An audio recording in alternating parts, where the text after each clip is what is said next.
Big's always good. You can make small parts on a big machine, but you cannot make big parts on a small machine. And so that's where the 770 really comes into play.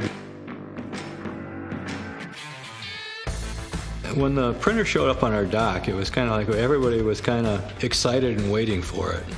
And so when we pulled it off the trailer, we had my maintenance guy was there, and so he started pulling screws and we started pulling panels, and very easy to uncrate. And not knowing what this printer was going to look like was kind of exciting. And then of course it had to be packaged with shrink wrap and bags, so we still, once we pulled the walls off, we still couldn't see what it looked like.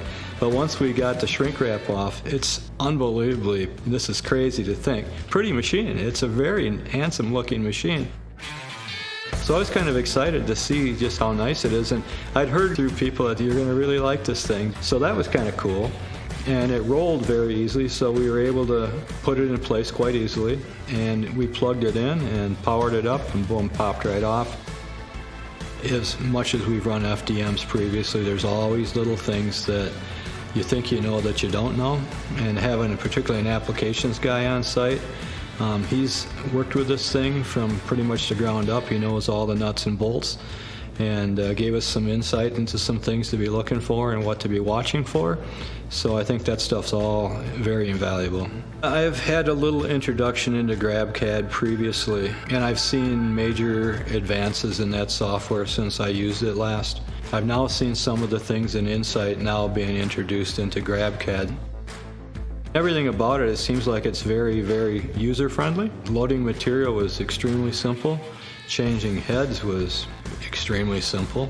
The touchscreen seems to be very intuitive, and we basically were running a part in pretty short order. That couldn't have gone a whole lot better, I don't think. It was pretty seamless.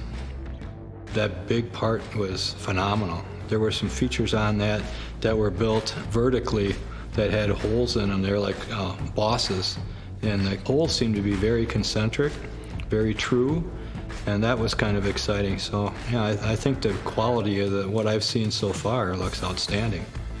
I'm anxious to see that F770 performs on this as compared to my other FDMs that I'm running. Knowing the reliability that Stratasys has shown to us over the 20 years we've been printing with them, I have nothing but confidence that this F770 is going to perform equally as well. So I'm totally confident that when you guys leave our building today, we're going to be running parts tomorrow. No problem whatsoever.